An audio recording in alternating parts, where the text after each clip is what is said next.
Hey, quickly.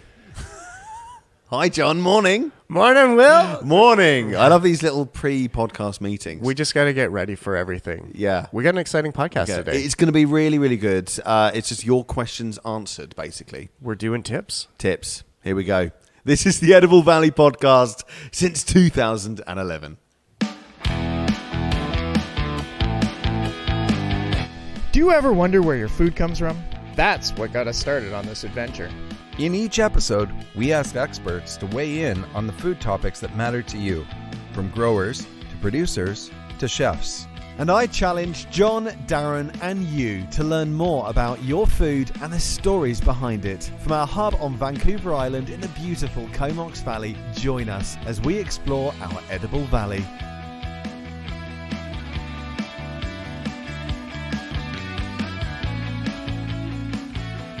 And happy day to you. This is William Stringer, and you're listening to the Edible Valley podcast. I'm chef and host Jonathan Frazier. Johnny boy, what are we talking about today, mate? Today, we're going to get into some cooking tips. Nice. You know what? And this is awful because this is a podcast that me and Darren set up and did a beautiful rendition the other day, it was about 3 months ago. Is this a redo? And this is a redo. This is completely redo. Because you know what? Sometimes somebody sets a microphone wrong and it comes out as if you're like... The amount of technical faults. This is the Technical Fault podcast from downtown Courtney, locals restaurant. The amount of times we're having a really, really good time and then John says a very... unsavory word with 4 letters starting with F. And we know it hasn't been recording. But it is recording. I've got eyes on. You've got eyes on. And you know what? We got the headphones on, so I know you don't sound like Darth Vader this time. So that will make things really helpful for us. So let's just jump straight in. Cooking tips. They are shortcuts, but they're so good that they just become the way. This could give you the real inside track, and I need it as the layman. I need these inside tracks. So let's spin the wheel. Should we do a spinny wheel episode? Yeah, you had a spinny wheel. I was looking for an actually spinny wheel, but we'll just have to go. We're actually looking for a literal spinny wheel. If anyone, you know what? We could also even just like import a file that goes. No, we were just talking about how too much. Let's do that. Actually. Too much in the world is we want a proper spinny wheel. All right, yeah. But I'm going to do my spinny wheel. So here we go. Rin, din, din, din, din, din, din, din. Well, we're going to talk about seasoning all the way along. Okay, nice. So we're starting off today is because it's summer is here. Barbecue season is about to start. Yeah. You know, people are going to start getting outside cooking in the backyard. Yeah. Food's going to be abundance. It's time to fill up. Yeah. And the summer harvest is about to hit. And this takes it to the next level. As someone that started cooking recently and really enjoys it, like I've gone all the way and I've got all spices in the cupboard, absolutely everything. You name it, the ingredients I've got, and I'm following instructions because I am no chef. But it takes it to the next level. It's like you've got the quality ingredients, but you add that in, and it's like, whoa, genius. But I just dump it on, chuck it in the oven. But you're saying there's a number of... Well, I'm saying as you go along, all your ingredients, when you're combining different ingredients to make something, season as you go along. Don't wait till the very end. So it's just when you start off, you're sauteing some onions, throw a little bit of salt and pepper in just as it's finishing up before you add the next step in there. Just continually building and building and building. Yeah. And then you're not over seasoning at the end, or you're allowing the flavors to come out into your food as you're seasoning as you go along. So how does that work then? If the recipe calls for, say, garlic powder, right? Are you and it says just... chuck on the garlic powder, then put it in the oven, put it on the barbecue. You're saying, you know what, spread that out a little bit? Well, a little bit of that. Like I'm saying, like when you're using an ingredient, like a flavoring or something like that, then that's great, like at that point. But if you're creating, like when you're creating a sauce to go with something, it's like, season your chicken before it goes into the oven. A little salt and pepper, put your garlic powder on there, roast off it in the oven. And then when you're making your sauce, season that all up. Instead of at the very end when it comes out of the oven. Yeah. And then which is trying to make the flavor. Then. Yeah. And that's what you do at the table when you add a bit of salt and pepper at the table, right? Yeah. Right. So it's a layer. Yeah, so you can just layer it as you go along. And it'll just make the food a little bit easier to cook with. And you can just, and my other thing is just tasting as you go along. Yeah, important. Yeah. Okay, I absolutely love that one. Let's power through here. Yeah, let's power through. Right, you spinny wheel. Go on, John. Boop, boop, boop, boop, boop, boop, boop, boop, boop, boop, boop, boop, boop, boop. This is awful. It's going to get annoying after. We're not going to get taken seriously. Spinny wheel stays. Yeah. We're talking about mise en place. Okay, nice. Do you know what that even means? Yeah, everything is French for everything in this place. I do speak fluent French. I know. I don't speak. You don't. You're British. Yeah. we fought wars for the right to not be cultured. Leave us on the island. Yeah. So that is having everything in its place, right? So that is making sure you're prepared. So instead, go to the fridge, pull everything out you need for what you're doing, and then have a system for doing it. Yeah. So that's really the basics behind it. And so it's like in my restaurant when I'm working here, everyone sets up everything they need for that day, for their station, for what we're cooking. Yeah. And then they prep and prepare and send out, right? And like instead of like running to the cooler every time they're like, oh, Yeah. I need another chicken breast. Oh, I need another burger. And like, no, everything is set up there in its station, in its right place. I need all my onions are cut, all my, celery is diced up. It's all ready to go. That makes a real difference. This is one thing I've noticed. I actually go one step further if I'm making one recipe. Of course, I'm not a chef, but I look at the order it's in terms of as you add the ingredients, and then I put it in a line on the working top on the counter, and so I know what's up next. So if I have added the olive oil, I move that to the side, and I know the next ingredient that's going in is the soy sauce. You just keep everything organized in its place. And it's all there. I was laughing because we were just talking to two of my apprentices just got gold medals. Oh, Was it me bragging a little bit Should we about name these check? two? What's that? Should we name check? Name check. Yeah. So we got Eliana and Ella. Nice. Both apprentices here. Both just won gold medal in their post-secondary and secondary school areas.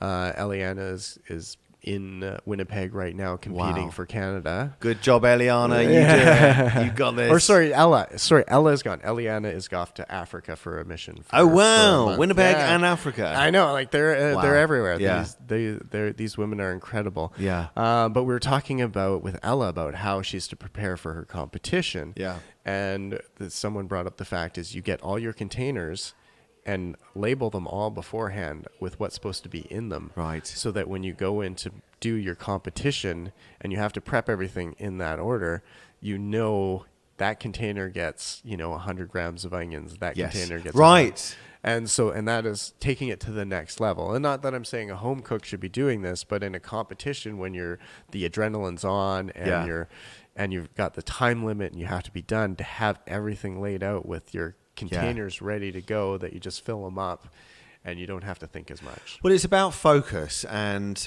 when you're making something, especially if you're not professional, so you're not in your comfort zone, if you've got everything ready straight in front of you, you are focused on the cooking process. Now, say you want to go and look for some baking powder because that's the next thing on there, and you can't find it. You're like, oh, maybe it's in this cupboard or that cupboard. Well, something could be burning. You're not in that zone. If it's all out there, you're ready to go. You're feeling confident.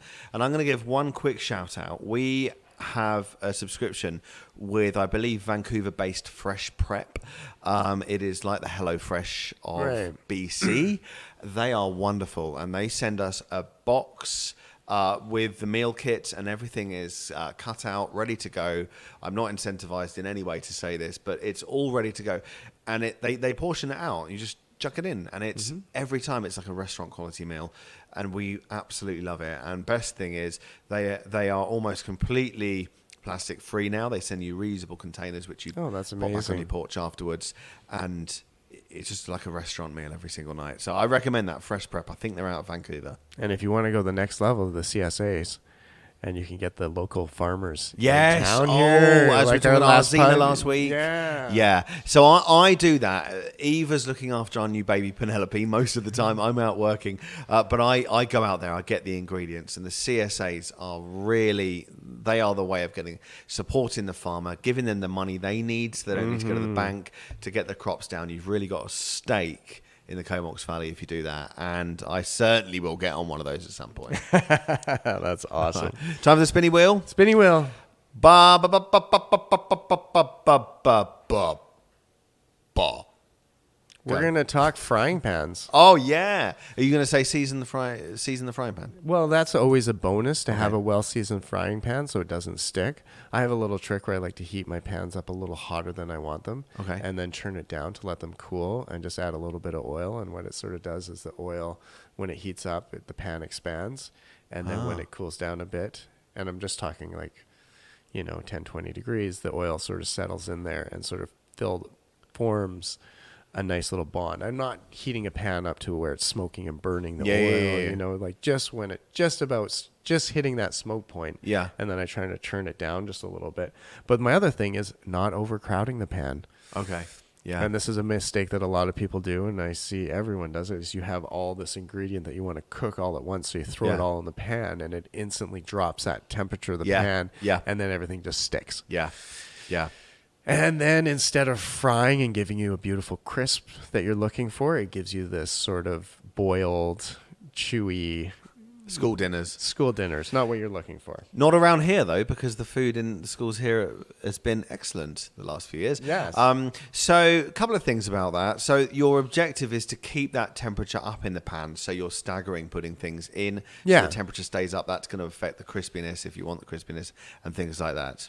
Yes, exactly. Love it. And then the oil, are you heating up the pan, then adding oil? Or I are heat you... up the pan, add a little bit of oil, let it heat up just a little bit in With the there. pan? Yeah. Okay. And then I will just let it cool down just a bit. So like if you got it up at, 3/4 temperature and you see it's just getting to that point, then I turn it down to half. Okay. And then then I would start cooking with it. So and like in the kitchen using, we're using gas, so you're like, oh, that's good. yeah. And I'm not like, sometimes I'll turn the pan up all the way and then I'll crank it down to half when I start to do my searing and stuff. Okay. That's a really, really good tip. Okay. And another trick is once you've pulled all of that out of there, deglaze your pan.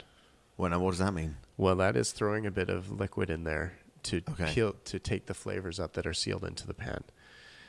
Oh, and then pouring that as like a jus or something. Exactly. So Oh, that's your wow. that's your pan gravy basically. So I thought you meant to chuck it in the sink, bit of washing. No. Just leave the pan there. Throw maybe a bit of white wine, red wine. Oh, so not necessarily water. Little bit of chicken stock. Even a little bit of water would be fine, but it'll just lift all of those flavors. So there's a lot of flavour still in the pan. Stuck in the pan. You can just pull them right out.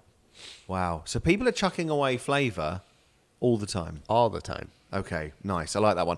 And just quickly, what's the best oil for cooking, would you say, including for health? Light olive oil? It really depends on what you're doing, right? Yeah. Like olive oils, if you're doing like searing and that, like a high temperature oil is always great. Like I love cooking in peanut oil. Oh, okay. When I'm sautéing and frying, just because it has such a high smoke point, Yeah. right? Like, and you can get a lot of great heat out of it. But then you run into allergies and all that stuff.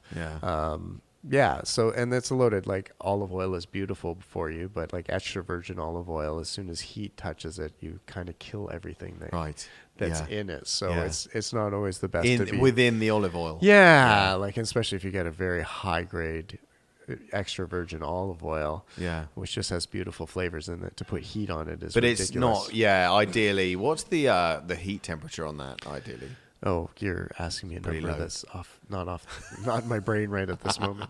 I'm only into my first coffee today, Will. but we all know it starts smoking really quickly, and then you get smoke alarms as well. Yeah, exactly. So using a higher temperature oil, like avocado oil is another high one. Oh, okay. A lot of restaurants use canola oil, even though I know there are some.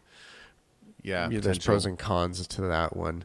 Yeah. I use a lot of pomace oil, which But is avocado oil is, would you say, it's a good combination of health and that heat? Yeah, I point? think it does have a health. I Yeah. mean, I totally haven't researched it enough to give you the full details, and I know there's a lot of people that have, and there's a lot of people who say details about stuff that just because they like it. Yeah. So Nice. Who doesn't like avocados? it's exactly. There are some amazing avocados knocking about at the moment. Caribbean avocados. They are massive. Oh, yeah. Honestly, 5 times. They're about 5 avocados in one giant avocado. Sounds like a blast. Yeah, I didn't know they grew anything in the Caribbean other than like tree fruit. Like, I'm amazed. Like, I guess they do, because I guess there's coconuts and pineapples and all those lovely tropical things. But like, you don't hear of that much farming done in the Caribbean. Right, But yeah. avocados, really, really good. Isn't that all sugarcane and? Yeah, sugarcane. All right, Yeah. there's my ignorance coming through. All right, do you want a spinny wheel? Well, no, actually, I'm just gonna slide down here because this falls right into Okay. it. But like with searing and stuff like that, drying your meats. Okay.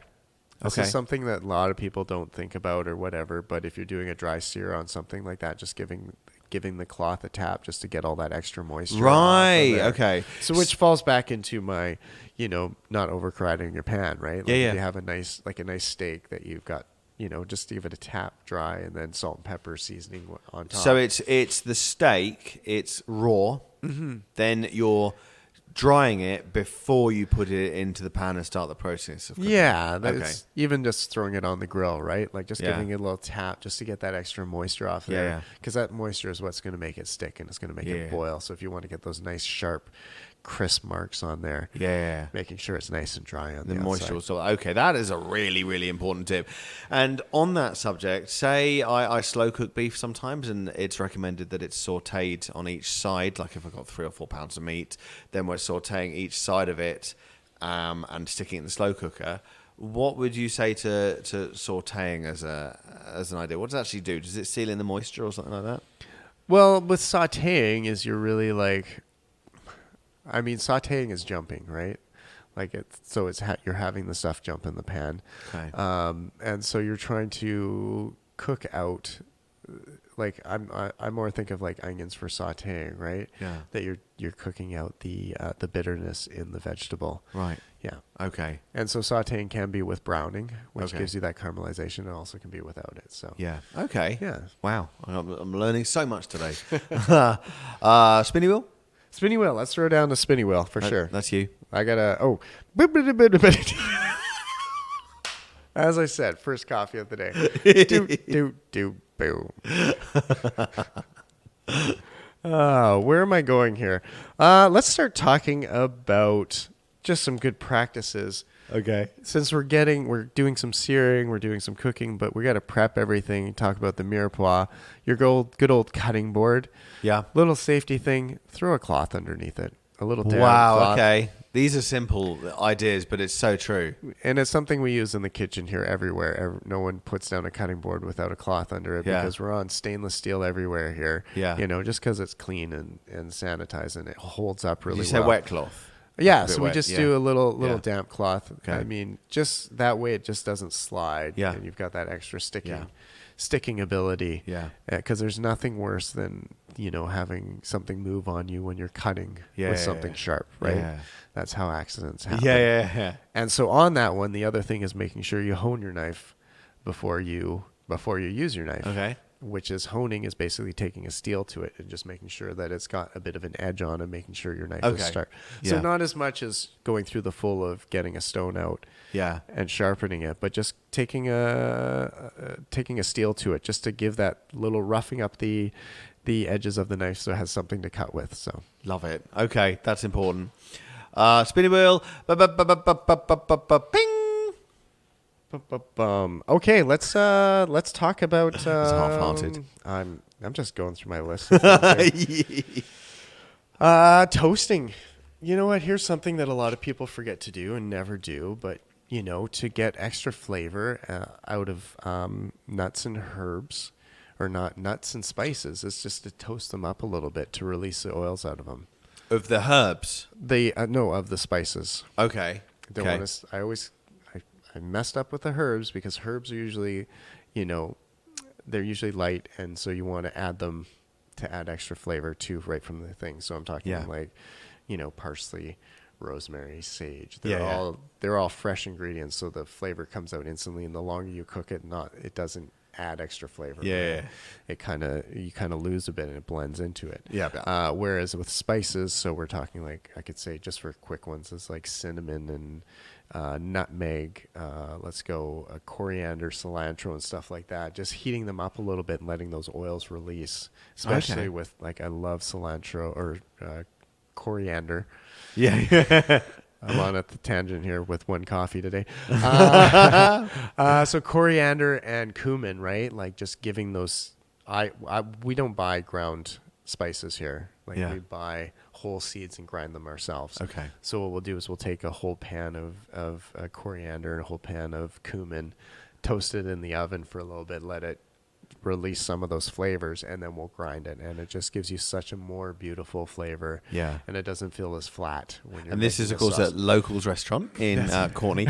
And one thing I think with this that's really important is it's like there is flavour and we're not allowing it out. So just like where you add some juice to a pan when you finish cooking to add it as a pan jus, this is another way of releasing more flavour that's already there. Yeah. Yeah. And so I do this a lot with nuts too. Yeah. Like with like peanuts, cashews, all those kind of things. Just giving them a little toast up in the oven just brings that extra flavor to them. These are so simple. You can add these tips to anything. All right, we've got time for one more? Yeah, let's do one more for sure. Right, make it a good one. I'll do the wheel. You look Okay. at the best one you got. Bum, bum, bum, bum, bum, bum, bum, bum, bum, bum, bum. Bum. That was it. This is a really easy one. Maybe a fail for the last one. But I'm saying salt your water. Oh, you see, I forget that. Everyone forgets that. So easy to forget it because in your mind, it's like you chuck the salt in there, it cooks everything, then all the salt leaves. Yeah. But I'm guessing that's not the case. No, so a beautiful one is pasta. Yeah. Everyone just gets Classic. a big pot of boiling water. Yeah. Throws their pasta in there. And I'm always like 5-1. 5 liters of water to 1 liter of pasta. Okay. You want to have lots of volume in there. But the other thing is you want flavor in there too. And so throwing that salt in there will cook into those vegetables, or into that pasta, will add that extra flavor to Just it. layering again there. Just layering. Yeah. So that's all part of so I guess we've gone full circle here. Yeah. Back to the layering. And you can do the same thing with vegetables, like green beans before you blanch them. Like here's a trick that you take green beans, throw them in boiling water with salt in it. Yeah. And then just as they get cooked, pull them out and fire them into ice water. Okay. And now Seals it. Seals it, and it keeps that greenness in it. Right. Yeah, you don't want to go brown. Then Nice. Exactly. So if you just pull them out and throw them on a tray, they slowly start Nice. losing that beautiful, beautiful green color to them. Unlike purple beans, which are my nemesis, because they look so beautiful. And the first time I got sold purple beans, I was like, these are amazing. And I threw them in the water and they turned green right away. Honestly, they're purple. Purple inside. But then hitting them with the water to the ice water, like Yeah. super cold water, that shocks them and keeps that green color. And Okay. then if you go to reheat them so you can throw them in a pan and give them a quick saute, if you wanted to throw a little green beans with some shallots, Yeah. a little toasted almond and soya sauce, Nice. one of my favorites, right? Yeah. Like just quick and easy toss and on a plate. That's it. It's Job it. done. And they're going to stay nice and green, and they're not going to wilt down to these brown, ugly, mushy things. So Yeah. Love it. And the bonus tip there that you kind of snuck in is the ratio with the pasta and the water, or is that a ratio that could work for anything that you're cooking in water? well, that's usually what I like to keep for pasta, just because you need that volume. yeah. Yeah. Because you see, I wouldn't have given that a second thought. Just Yeah. chuck Well, the a lot pasta of in if there's people are enough room. like, yeah, Cover it. I've got a 1 liter pot, and I'm going to cram as much pasta in it. I've done it. And then all of a sudden you've got this boiling mass, and there's no water, Yeah. and it's all gooey, and yeah. Yeah, You nice. just 5 lose to 1. something. Yeah. Great. I absolutely love that. So, I mean, I think let's just keep the tips going for the next show. I've got a whole list of other tips we can sit down and talk about. Yeah, I love that. And hopefully we'll have Darren back here for this. Yeah, and we can missed get that- D-Dog. Let's get D-Dog back. Yeah, he'll be around. He's keeping a restaurant going. So Yeah. So the news still is, how's the restaurant going? So you're now the owners of Locals Restaurant in that's Courtney. right. Chef and owner of Locals Restaurant here in Courtney. Food from the heart of the island. Exactly. Yeah. Our big sponsor, I guess, the supporting thing behind our podcast right now. Yeah, absolutely. It's going great. So the summer weather is just hitting. Our patio looks fabulous right now. Love it. I'm going to say it's one of my favorite places in town to sit now. It is a gorgeous patio, and they've got a project across the river. It's right next to the river where they're basically building a forest. The Couscous they're rebuilding the estuary. They're going to get rid of the old filled sawmill that was across the street, and they're going to put it back to how it originally, close to what it originally was. Yeah. I don't think there was a highway behind there, but One step at a time. The road to Comox, right? Yeah. But still, it's a beautiful area just to sit and enjoy, and right here in the heart of Courtenay. So love it. Yeah. And I'm a realtor as well. I don't say that enough, but I'm a realtor with Royal LePage in the Comox Valley. So call me if you want to live here, or you want to move to a nicer place, different place. Give me a bell, William Stringer. So not only can you tell them where the best places to eat, the best farms, and where to get the food, but you can show them the most beautiful houses in the world. You need the whole package. I really, really love it as well. I love showing people around at different places. It's so satisfying because this valley is somewhere that has just become part of my heart, my soul. I live and breathe it, and I really have that very deep appreciation for it. So wow. Love it. Yes. This was the Edible Valley podcast since 2011. My name is William Stringer, realtor for Royal LePage in the Comox Valley, and also the weekend show host on 98.9 Jet FM, the Comox Valley's best rock. Can't forget that. Well, thank you so much, Will, for sitting with me today. Mate, it's my pleasure. I'm Chef Jonathan Frazier from Locals Restaurant in the heart of Vancouver Island. And that wraps up another episode of the Edible Valley podcast. Thanks for tuning in, and a special thanks goes to the local businesses that help support our podcast. They make it possible for us to showcase your local food community. We'd love you to follow us on your preferred social media at Edible Valley, where you can check out our blog, find recipes and tips, behind the scenes, and of course keep a lookout for where we are going to turn up next in your Edible Valley.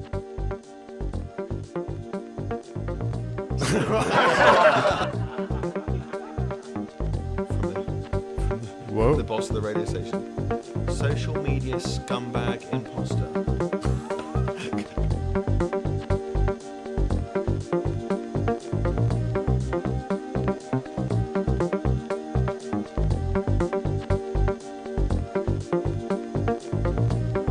And this has been an Edible Valley production.